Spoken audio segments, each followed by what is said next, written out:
അവിടുത്തെ വേറെ എന്തൊക്കെയായിരുന്നു രസകരമായിട്ടുള്ള അനുഭവങ്ങള്? ഷംലയായിട്ട് എങ്ങനെ ഷംലയായിട്ടെന്ന് പറഞ്ഞാൽ ഞങ്ങള് പിന്നെ ഇതേപോലെ തന്നെ ഓരോ ഫാത്തിമി സൂറ എങ്ങനെയാണോ അതേപോലെ തന്നെയായിരുന്നു ഞങ്ങള് നേരെ പിന്നെ അതെ അതെ അതെ അതെ അതെ ആക്ഷൻ പറയണ്ടിട്ടാന്ന് പറയും, പിന്നെ നിങ്ങൾ പറയും. രസമായിരുന്നു. നമുക്ക് അങ്ങനെ പ്രത്യേകിച്ച് ബുദ്ധിമുട്ടുണ്ടായിട്ടില്ല സത്യം പറഞ്ഞാല്. പിന്നെ എന്നെ സംബന്ധിച്ച് എൻ്റെ വ്യക്തിപരമായിട്ട് പറയുകയാണെങ്കിൽ എനിക്ക് കുറച്ച് ബുദ്ധിമുട്ടുള്ള സമയങ്ങളായിരുന്നു. എൻ്റെ വീട്ടിൽ കുറച്ചൊരു ബ്രദേഴ്സിന് കുറച്ച് പ്രശ്നങ്ങളൊക്കെ ആയിട്ട് അനിയന് ആക്സിഡൻ്റ് ആയി. അത് 2024 ഫസ്റ്റിലാണ് ആക്സിഡൻ്റ് ആയി. അവന് ഒത്തിരി വലിയ സർജറി അങ്കമാലി LF-ലൊക്കെ ആയിരുന്നു. അവസാനം അവൻ്റെ 2 കണ്ണിൻ്റെ കാഴ്ച പോയി അനിയൻ്റെ.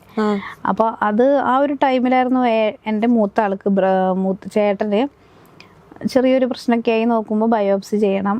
അപ്പോൾ അത് ഇങ്ങനെയാണെന്നൊരു സ്ഥിരീകരണം വന്നു.